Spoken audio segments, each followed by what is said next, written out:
Welcome to our third and final lecture in our series on bureaucracy. This lecture is entitled Strategic Responses to the Principal Agent Problem in Bureaucracy. So,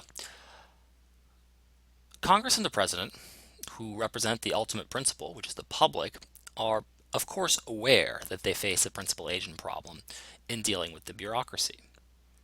Similarly, you are probably aware that your employees, if you have any, or your contractors have different interests than you and they have better information than you about the costs and benefits of their activities.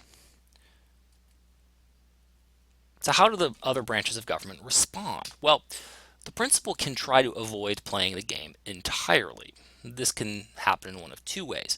The legislature or the president can try to do too much, him or herself, because of their lack of trust in their agent. So, in the case of government, they can write really detailed laws that restrict very carefully what bureaucrats can do, giving them practically no discretion in how they take on various problems that they're tasked to solve.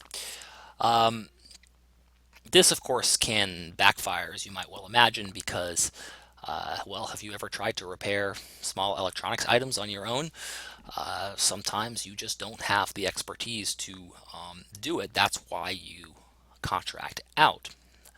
A second way to avoid playing the game is to simply refuse to address the social problem. Ultimately, throw up your hands and saying the cost of dealing with this problem are not worth the benefits, and you just refuse to create a bureaucracy, or you eliminate the bureaucracy that's currently here. That can certainly get around the principal agent problem. Another way that actors in government can respond to the principal agent problem is simply accept that agency costs are a cost of doing business. That is to say, ultimately cave in to the potential for exploitation. This will lead to, well, everything that we might imagine: inflated costs and payrolls for bureaucrats who might not be doing a whole lot of work, mission creep. This is a different kind of inflated cost, which has to do with simply the bureaucrats trying to give themselves more work to do, increase their jurisdiction. Um, so they start off with one mission and then they expand their mission as time goes by. Bureaucratic capture can, of course, happen, and this is when a business, or this is when the sector that is being regulated by the bureaucrat ultimately gains control of the regulatory process, right? So, in the case of banking, for instance, it would be the case we would have bureaucratic capture if it were the case that representatives of major banking firms gain control of the Securities and Exchange Commission, right, which is the federal agency that is supposed to regulate them, or at least one of them. And you might also get iron triangles, which are these cozy triangular relationships between a bureaucratic agency, the private sector that it regulates, and especially a committee or a subcommittee within Congress that oversees the bureaucratic agency. And then you have a kind of three-way relationship where the business makes campaign contributions to the politicians, who then look the other way, um, or who I'm sorry, who then shovel lots of resources to the bureaucratic agency, which then looks the other way when it comes to whatever the business wants to do. Everybody there is in a mutually beneficial relationship. The only people who get hurt ends up being the public. And of course, if these iron triangles are secret, which in order to sustain themselves in a democracy, they almost have to be secret, then the public just doesn't even know that they are being swindled. So, like I said, this is when the government accepts the agency cost. That is often the worst case scenario for the public, but it's not necessarily the worst case scenario for the politicians, who might find it to their advantage to allow bureaucracies a free rein. And of course, the solution that most of my students are generally interested in is the solution where the principal actually chooses to fight the agent. One way to do that, for instance, is when the president or Congress saddles the agent with mountains of rules and red tape, which constrains the agent because the agent has to reveal a lot of information about what they're doing. But this costs the principal a lot because someone has to read all of these forms and documents that have been created in order to make sure that the agent is not lying, or even if they're telling the truth, to make sure that they are not misbehaving in other ways. So what this means in practice is that bureaucrats have to fill out dozens of forms a day, creating a paper trail for their activities, which means that they will be fairly well monitored. But and of course they will run every decision up the chain of command, so they don't have any discretion.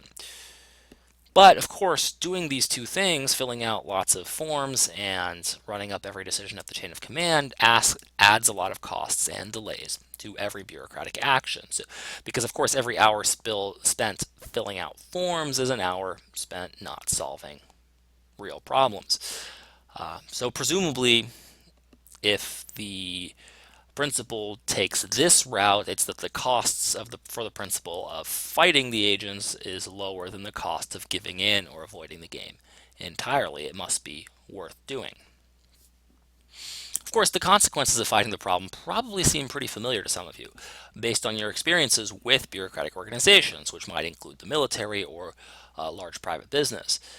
In large part, these costs are pretty much inevitable. They are simply built into the costs of hiring agents with expertise who have interests separate from that of the principal. And when this game plays out in a monopolistic environment without competition, you get some usually pretty unsavory conclusions or consequences. Sorry. So now, which possible response, like which way of fighting the principal agent problem makes most sense, is going to depend really a lot on the situation. There's not a lot that we can say at a general level. A lot of it's going to be in a case-by-case basis, but just to give you an idea of what some of the considerations involved are. We might ask, are the bureaucrats politically connected or not? So, because if the bureaucrats are politically connected, this can both be good and bad. If they're politically connected, that means that they depend on their position on certain political loyalties, which means that if it's to the advantage of their patron to inject a little bit of discipline, then the bureaucrat may well have to shape up. On the other hand, if it's the patron's political opponents who are seeking to get rid of the bureaucrat, that can be a bit of a problem because, of course, you may not want to waste a lot of political capital on any given issue, and if a senator or a well-connected congressman is going to make us think about it, then it might not be worth pursuing the matter. A second question you might ask is whether the good or service the bureaucrat provides is easily measurable. Because, of course, if it's easily measurable, that is to say, if it's very clear what kind of a job the bureaucrat is doing, then it becomes much easier to prove to others that they're not doing their job. And so, again, if there are easy metrics to evaluate the performance of a bureaucrat, then of course that goes a long way to mitigating the principal agent problem. We might ask if the good or service is truly necessary. How sensitive is the public to the provision of that good or service? If the public doesn't really care one way or another, it might not. It might be better to just avoid playing the game entirely.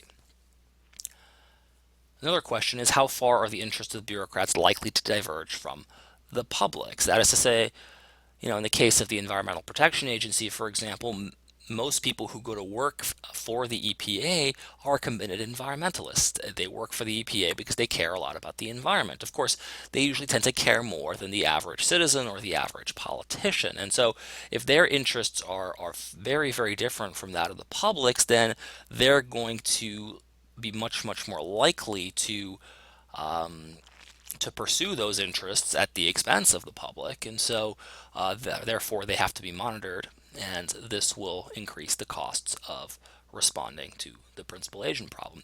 And finally, are the bureaucrats street level bureaucrats? And by that I mean, are they visible to the public? Because of course, if they're a cog in a very, very, very long chain of bureaucracy, then they might be completely invisible. Their performance, in other words, is very, very hard to see.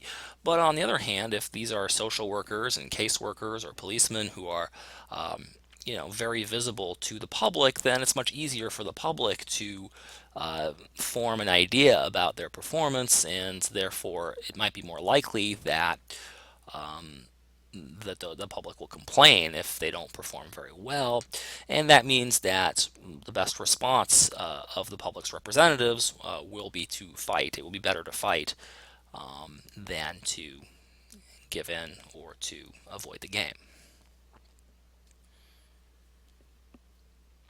Speaking of fighting the bureaucracy, I wanted to sort of spend a little bit more time figuring out what kinds of things one can do to fight the bureaucracy. What are the solutions, right? We don't want to just lay out these seemingly intractable problems without talking about some likely solutions. So if the costs of fighting the problem are smaller than the cost of leaving it alone, there are generally four ways to minimize the impact of agency problems in bureaucracies, but not just in bureaucracies. Everywhere there's agency problems. You could use these in your daily life. Contract design, screening and selection mechanisms, monitoring and reporting requirements, and institutional checks. And we'll go through each of these in turn. Contract design. So one way to make sure that your agent has an incentive to behave well is to carefully design compensation schemes so as to incentivize the behavior you want, such as good behavior, hard work, and transparency. One thing that you can do in some situations is you hold funds in escrow until tasks are completed. You don't pay people a salary, you pay them when the job is fixed. And of course, if there are specific deliverables that can be delivered by the bureaucrat, then withholding compensation until they do the job can be an effective way to reward them. Other forms of merit-based pay have to do with linking pay to particular metrics, right? So to particular outcomes that you want to see realized. And the better the outcomes are, the better the pay is.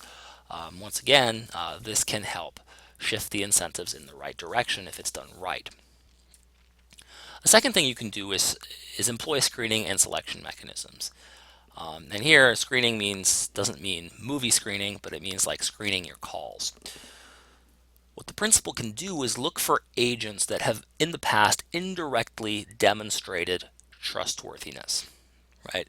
In other words, you look at people who in the past have successfully fulfilled fiduciary duties. What are fiduciary duties? They're simply duties where they were in a position of trust, where they could have abused trust, but they didn't, right? So you look for instances in the past where the candidate that you're looking to hire has been in a position where others have had to trust them, and that person has behaved honorably and well, right? So, if the person was a treasurer of a student organization and did a good job, if the candidate was a lawyer, for example, particularly one dealing with trusts and wills, again, this can enhance their reputation for probity. It can certainly suggest that they will behave similarly in the future when working for the government. And so, again, these are things that indirectly demonstrate trustworthiness and that can help select the right candidates so that you can economize on monitoring and enforcement costs, right? So you can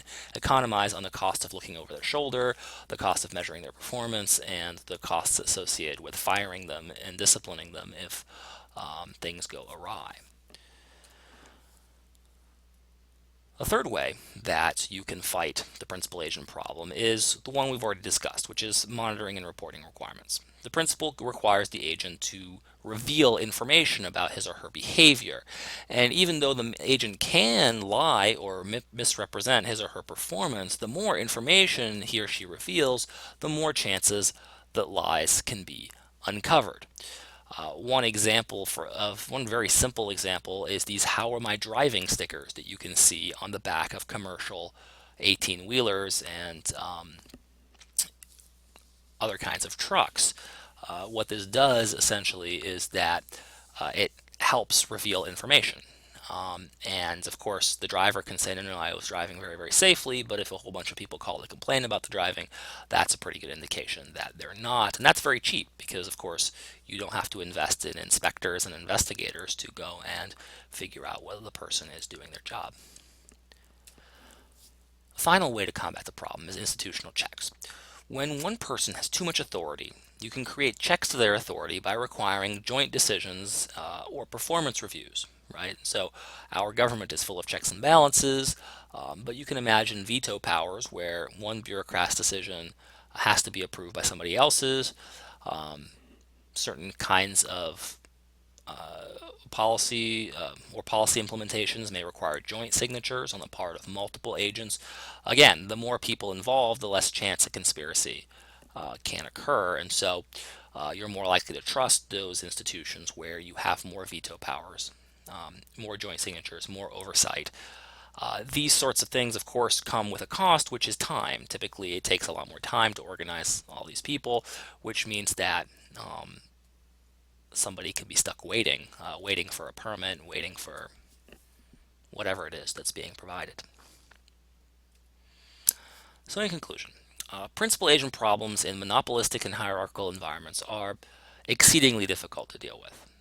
The optimal response to these problems depends largely on the situation. As we've said throughout the course, though, if you don't like the game you're playing, change the game. And that's going to be the focus of our next lecture.